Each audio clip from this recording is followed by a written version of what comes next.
നമസ്കാരം. രാജ്യത്തുടനീളം എല്ലാ ജില്ലകളിലും ജില്ലാ സഹകരണ ബാങ്കുകൾ നിർബന്ധമാക്കാൻ കേന്ദ്ര സഹകരണ മന്ത്രാലയം തീരുമാനിക്കുമ്പോൾ വെട്ടിലാകുന്നത് സത്യത്തിൽ കേരളം തന്നെയാണ്.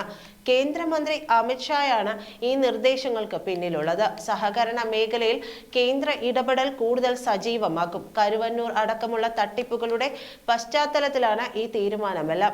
നിലവിൽ ജില്ലാ സഹകരണ ബാങ്കുകൾ ഇല്ലാത്ത ഓരോ റവന്യൂ ജില്ലകളിലും പുതിയ ബാങ്ക് രൂപവൽക്കരിക്കുന്നതിനുള്ള കർമ്മ പദ്ധതി തയ്യാറാക്കാൻ നബാർഡിന് കേന്ദ്ര സർക്കാർ നിർദ്ദേശം നൽകിയിട്ടുണ്ട്. കേരള ബാങ്ക് രൂപീകരണവുമായി ബന്ധപ്പെട്ട് ജില്ലാ സഹകരണ ബാങ്കുകളെ കേരളം ഒഴിവാക്കിയിരുന്നു. ഈ സാഹചര്യത്തിൽ കേന്ദ്ര നീക്കത്തോട് കേരളത്തിന്റെ പ്രതികരണം നിർണായകമാകും. എല്ലാ പ്രാഥമിക സഹകരണ സംഘങ്ങൾക്കും സാമ്പത്തിക സഹായം നൽകുന്ന ബാങ്ക് എന്ന രീതിയിൽ ജില്ലാ ബാങ്കുകൾ അനിവാര്യതയാണെന്നാണ് കേന്ദ്ര നിലപാട്. കേന്ദ്ര തീരുമാനം അനുസരിച്ച് കേരള ബാങ്കിൽ പ്രാഥമിക ബാങ്കുകളുടെ ഓഹരി വിഹിതം 990 കോടിയാണ്. ഇത് ജില്ലാ ബാങ്കുകളിലേക്ക് മാറേണ്ടി വരും. കേന്ദ്ര തീരുമാനം സഹകരണ വായ്പാ മേഖലയിലും രാഷ്ട്രീയമായും ചലനമുണ്ടാക്കും.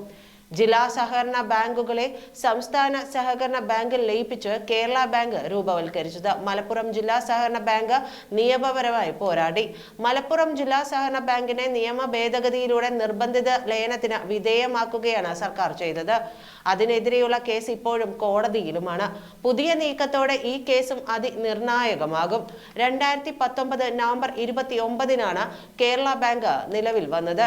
കേരളത്തിന്റെ മാതൃകയിൽ ജില്ലാ ബാങ്കുകളെ ഒഴിവാക്കാൻ ഉത്തർപ്രദേശ് അടക്കം 7 സംസ്ഥാനങ്ങൾ ഒരുങ്ങിയതാണ്. പക്ഷേ ജില്ലാ ബാങ്കുകൾ ഇല്ലാതെയാകുന്നത് പ്രാഥമിക സഹകരണ മേഖലയെ ദോഷകരമായി ബാധിക്കുമെന്ന വിലയിരുത്തലിന്റെ അടിസ്ഥാനത്തിൽ പിന്മാറുകയായിരുന്നു. ജാർഖണ്ഡും ജില്ലാ സഹകരണ ബാങ്കുകളെ സംസ്ഥാന സഹകരണ ബാങ്കിൽ ലയിപ്പിച്ചു. നിലവിൽ കാർഷിക വായ്പാ സഹകരണ സംഘങ്ങൾക്കാണ് കൂടുതൽ സാമ്പത്തിക സഹായം ലഭിക്കുന്നത്. വായ്പേതര സംഘങ്ങളെല്ലാം സാമ്പത്തിക പ്രതിസന്ധി നേരിടുന്നുണ്ട്. ഇത് മാറ്റാൻ ഈടില്ലാതെ തന്നെ എല്ലാ പ്രാഥമിക സംഘങ്ങൾക്കും 5 കോടി രൂപ വരെ ജില്ലാ ബാങ്കുകൾ വായ്പ നൽകുന്ന രീതിയിലേക്ക് പ്രവർത്തനം മാറ്റാനാണ് നബാർഡിനോട് നിർദ്ദേശിച്ചിട്ടുള്ളത്. സാമ്പത്തിക പ്രതിസന്ധി കാലത്ത് കേരളത്തെ വെട്ടിലാക്കുന്നതാണ് പല തീരുമാനങ്ങളും.